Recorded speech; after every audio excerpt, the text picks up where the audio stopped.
Hello everyone, welcome back. So the topic which we are going to start today is sentence rearrangement. Sentence rearrangement में क्या होता है कि आपको 4-5 sentence दिए होते हैं जिनका ऑर्डर गलत दिया होता है और उसको आपको ठीक करके मीनिंग क्रिएट करना होता है, एक मीनिंगफुल पैराग्राफ या फिर एक मीनिंगफुल सेंटेंस क्रिएट करना होता है, ठीक है। और ये आपको अलग अलग तरीके से दे सकते हैं। किसी में आपको 4-5 सेंटेंस दे देंगे, उनको ऊपर नीचे करके आपको ठीक करना होगा। किसी में ऐसा भी हो सकता है कि वो आपको एक हिंट दे दें और जैसे इसमें दिया हुआ है, ठीक है, एक लाइन दे दी और उसके बाद आपको बाकी चारों लाइनें उससे जोड़नी होंगी। तो चलो स्टार्ट करते हैं। अब जब हम ये करते हैं तो इसमें एक चीज़ जो हमें ध्यान देने वाली बात है वो ये कि जब भी आप ये कर रहे होंगे तो आपको नाउन, प्रोनाउन और जो हमारे वर्ड्स होते हैं जो कि दो सेंटेंसेस को जोड़ते हैं उनके ऊपर बड़ा ध्यान देना होगा और मेन ध्यान हमें ऑप्शंस पर देना है, नहीं तो हमें टाइम बहुत लगेगा। जैसे हम यहाँ पर देखते हैं हमारे जो सेंटेंसेस हैं वो कौन से ऑप्शन से शुरू हो रहे हैं। तो हमारा आर 2 बार आर है, 2 सेंटेंसेस हमारे आर से शुरू हो रहे हैं, एक क्यू से और एक एस से। यानी कि कोई भी सेंटेंस हमारा, एक भी सेंटेंस ऐसा नहीं है जो कि हमारा पी से शुरू हो रहा हो। तो पी तो कैंसिल हो गया कि कोई भी सेंटेंस पी से शुरू नहीं होगा। अब हम शुरू से करते हैं, हम अपना फर्स्ट ऑप्शन लेते हैं आर से, ठीक है। अब देखना है हमें आर, एस और क्यू। अब देखना क्यू जिसमें शुरू से ही एंड है, यहाँ से भी कोई सेंटेंस शुरू नहीं हो सकता, एंड किसी सेंटेंस के स्टार्टिंग में ही नहीं आएगा, यानी कि हमारा ये ऑप्शन तो रॉन्ग हो गया, ठीक है। अगर हम इस ऑप्शन को लेते हैं एस, दैट पर्पस, तो ये सेंटेंस भी गलत होगा। क्यों? क्योंकि यहाँ से स्टार्ट नहीं हो सकता। अगर दैट पर्पस, प्रोनाउन दैट का यूज़ किया गया और बोला गया है that purpose during the American civil war, तो ये सबसे फर्स्ट में जब तक नहीं आएगा, या तो इसके आगे एक्सप्लेनेशन दी गई हो या फिर बाद में, तो ऐसा कोई सेंटेंस फॉर्म नहीं हो रहा जिसमें इसके आगे इसकी एक्सप्लेनेशन, कौन सा purpose, that purpose, which purpose, उसका एक्सप्लेनेशन नहीं दिया हुआ। तो हमारा जो ये वाला है ये भी गलत हो जाएगा, एस से भी स्टार्ट नहीं हो सकता सेंटेंस। अब हम आगे देखेंगे कि हमारे पास 2 ऑप्शन है, आर, यानी कि हमें सिर्फ ये वाला से करेक्ट स्टार्ट करना है, कि यानी कि हमारा जो सेंटेंस होगा वो आर से ही बनेगा।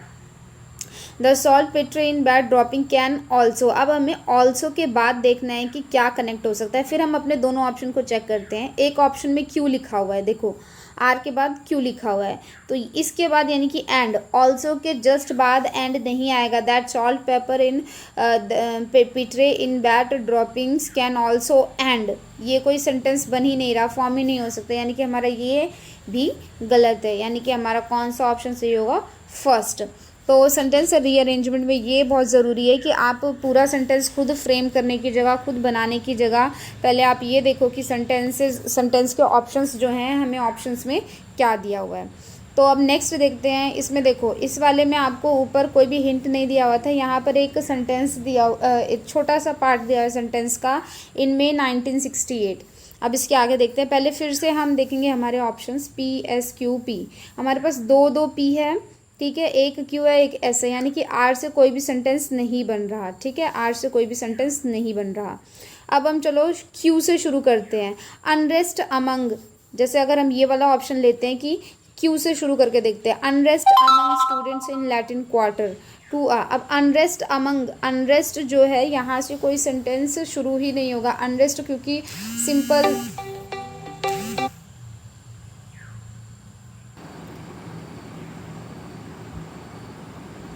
तो हमारा सेंटेंस अनरेस्ट से शुरू नहीं होगा, मैं ये बोल रही थी, ठीक है। तो अनरेस्ट से, क्योंकि यहाँ पर नाउन, प्रोनाउन वगैरह हम देखते हैं और कोई भी सेंटेंस, ये जो वर्ड है अनरेस्ट अमंग, यहाँ से शुरू नहीं होगा, तो ये ऑप्शन भी कट गया। अब हम अपने नेक्स्ट ऑप्शन को देखते हैं, एस, ठीक है। Uprising which swelled from scattered, uprising which swelled from scattered. सबसे पहला अपराइजिंग, मान लो इसे कोई सेंटेंस स्टार्ट भी करते हैं, विच स्कैटर्ड, आगे देखते हैं, which scattered nationwide outbreak of labour strikes and protest और फिर उसके बाद क्यू क्या है, प्रोटेस्ट अनरेस्ट अमंग स्टूडेंट। ये देखो कोई सेंस नहीं बन रहा है, ठीक है, यानी कि हमारा जो एस है ये ऐसे से जो सेंटेंस शुरू हो रहा है वो भी नहीं हुआ, यानी कि हमें कौन से दो ऑप्शंस में से देखना है, हमारा जो पी ए और डी ऑप्शन है, पी वाले जो ऑप्शन है उनसे हमारा सेंटेंस स्टार्ट होगा।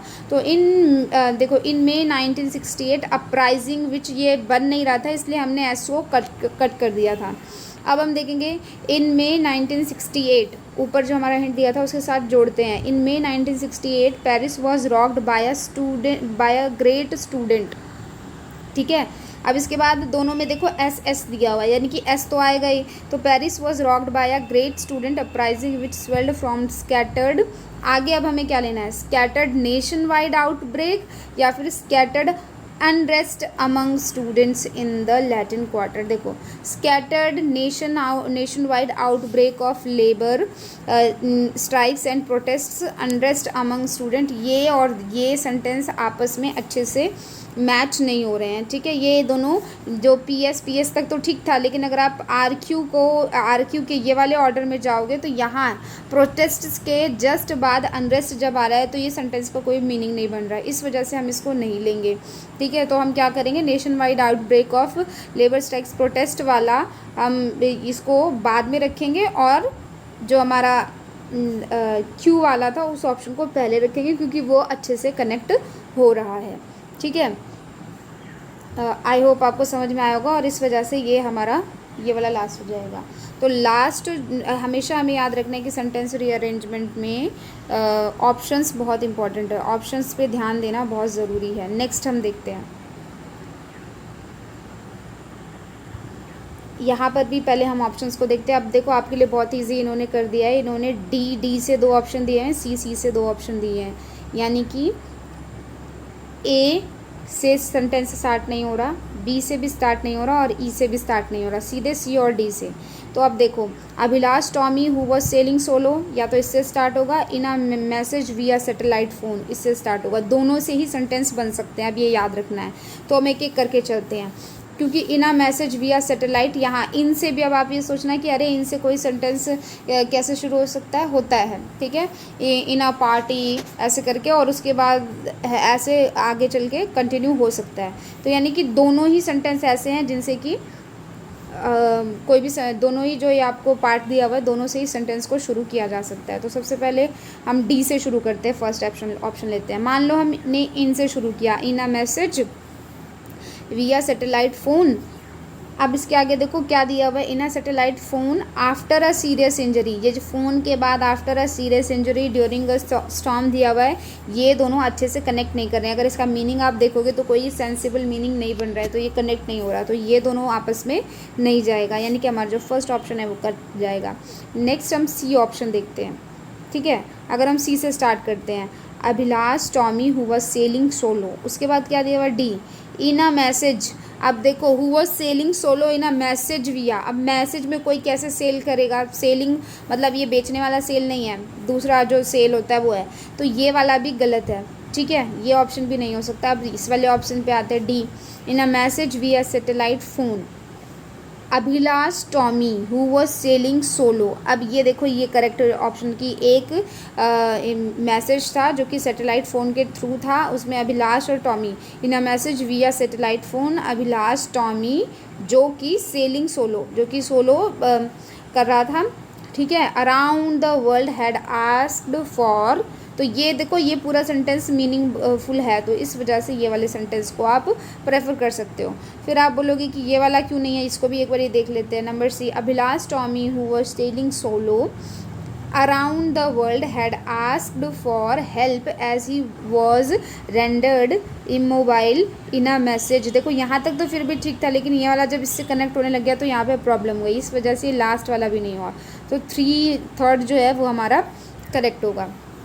मैं बार बार कह रही हूँ कि अगर आपको सेंटेंस रीअरेंजमेंट करना है तो हमें क्या देखना होगा, हमें थोड़ा सा ऑप्शंस को अच्छे से देखना होगा। और ये जो सारे क्वेश्चंस हैं ना, ये मैंने कहाँ से लिए हैं, जो DSSB के पेपर होते हैं टीचिंग के, ये मैंने वहाँ से लिए हैं, क्योंकि इसके लिए कहीं से मुझे इकट्ठा क्वेश्चंस नहीं मिल रहे थे, तो अलग अलग क्वेश्चंस पे से मैंने स्क्रीनशॉट लेके ये लिया है। तो ये जो सारे क्वेश्चंस हैं ये पेपर में आए हुए क्वेश्चंस हैं, DSSB के पेपर में। DSSB के पेपर में। नेक्स्ट देखते हैं। Okay, so let's see the next question.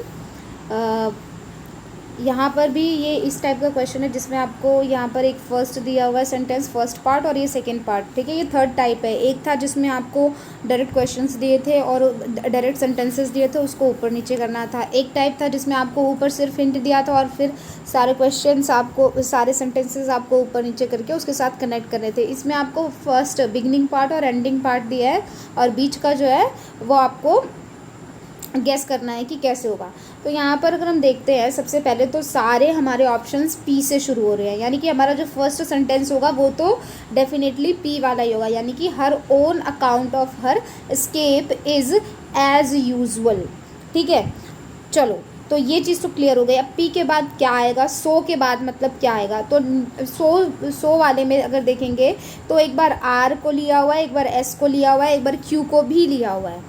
तो देखो आर को देखते हैं। So escape, her own account of her escape is as usual. So question whether C, देखो ये कनेक्ट नहीं हो रहा, सो के साथ डायरेक्ट क्वेश्चन यहाँ पर कनेक्ट नहीं होगा। सो के बाद कोई एडजेक्टिव या मतलब कुछ ऐसा डिटेल कुछ आना चाहिए जो नहीं आया है इसमें, ठीक है।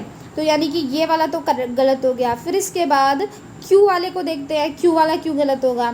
सो वॉज, सो क्वेश्चन कोई मीनिंग नहीं बन रहा था, सो वॉज इसका भी कोई मीनिंग नहीं बन रहा, हेल्पिंग वर्ब डायरेक्ट सो के बाद, ठीक है। अब दो ऑप्शंस में एस है। Escape is as usual so florid, so florid, florid means detailed, कि उसके स्केप करने का, भागने का, जो मतलब बच के निकलने का जो अकाउंट था, मतलब कि जो स्क्रिप्ट थी उसमें उसने जो डिटेल इन्फॉर्मेशन दी थी वो वाली बात हो रही है, ठीक है। फ्लोरिड मतलब detail, detail that it provokes the. अब द के बाद क्या आएगा, दो ऑप्शन हैं, एक में क्यू है, एक में आर है, ठीक है। Her own account of her escape is as usual slow florid that it provokes the के बाद डायरेक्ट वॉज तो आएगा नहीं, है ना। द वॉज कोई सेंस नहीं बन रहा, तो हम नेक्स्ट ऑप्शन के साथ जाएंगे, हमारा जो ये है जिसमें आर का यूज़ किया है, द क्वेश्चन। ओके, सो हमारा फुल यहाँ पे सेंटेंस क्या बनेगा, her own account of her escape is as usual so was so florid that it provokes the question whether she was really in any danger. देखो ये any और danger ending part भी match कर रहा है, तो हमारा ये ऑप्शन करेक्ट होगा, ठीक है। हमें कोशिश करनी कि हम हमेशा ऑप्शन वाले मेथड से करें, इससे हमारा टाइम बचेगा हमेशा। ओके, तो हमारा नेक्स्ट क्वेश्चन देखते हैं हम। रीअरेंज द फॉलोइंग सेंटेंसेस, इसमें भी रीअरेंज करना है। देखो, तो पहले हम ऑप्शंस को देखते हैं। तो हमारे ऑप्शन में S S Q R first letter इनसे है, यानी कि हमारा कोई भी सेंटेंस पी से शुरू नहीं होता, ठीक है। कोई भी सेंटेंस हमारा पी से शुरू नहीं होता। अब हम देखते हैं next S S Q R. सबसे पहले हम आर को देखते हैं। Rural population still dominates the urban population as far as the number is considered, ठीक है। ये मान लो अगर हम इस लाइन को फर्स्ट ले लेते हैं, फिर इसके बाद second line, this is despite the fact that there is a rampant migration of rural families to urban center. अब यहाँ पे देखो, ध्यान से देखो कि इन्होंने पहले आर लिया और अगर हम पी को लेते हैं और उसके बाद Q, generally the gains of being a unit of urban population are less than the disadvantage and risks that are inbuilt in the urban, ठीक है। और एस देखते हैं, India is a country of village. अब देखो जो S है ये सेंटेंस के लास्ट में, India is a country of villages. अगर ये वाले सारे आर पी क्यू को हम लाइन वाइज लगाते हैं और किसी तरीके से ये सेंस भी बनाते हैं, तो जो लास्ट वाला सेंटेंस है वो कहीं से भी इस जो ये पैराग्राफ बनाने की कोशिश की गई है उसके एंड में तो बिल्कुल नहीं आएगा, कोई सेंस ही नहीं बना रहा। तो ऐसा तो लास्ट में आना नहीं चाहिए, यानी कि ये ऑप्शन गलत है। अब देखो इस वाले ऑप्शन में भी एस लास्ट में, ये भी कोई सेंस नहीं बनाएगा, यानी कि ऊपर वाले दो ऑप्शंस में से हमारा कोई आंसर है, ठीक है। India is a country of villages, first तो हमने ये ले लिया, India is the country of villages. Next यहाँ पर दो ऑप्शंस दिए हुए हमें, एक में दिया है पी, एक में दिया है आर, है ना। एक में पी दिया है और एक में आर दिया है। तो India is a country of villages, this is despite the fact there is a rampant migration of rural families. हम ये वाला देख रहे हैं, अब देखो, पहले तुम्हें बताया गया है कि इंडिया कंट्री है विलेजेस की, फिर उसके बाद बताया गया है this is despite the fact. और ये भी इस फैक्ट को देखकर, मतलब यहाँ से ये लाइन इसका मीनिंग लोगे और ये मीनिंग लोगे तो ये एक तरीके से क्लियरिफिकेशन दिया गया है कि ऐसा क्यों।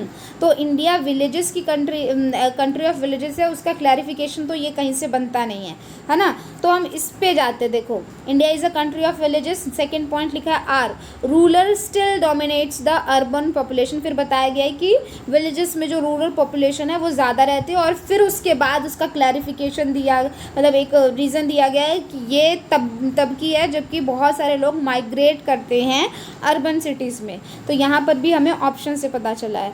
तो मैं बार बार कह रही हूँ कि जो रीअरेंजमेंट वाले क्वेश्चन हैं उसमें थोड़ा सा ध्यान देना पड़ेगा मीनिंग के ऊपर, नाउन प्रोनाउन की फर्स्ट जो सेंटेंस है वो कैसे फ्रेम होगा, और खासकर हमेशा ऑप्शन से जाओ, डायरेक्ट बनाने की कोशिश करोगे तो बहुत टाइम लगेगा।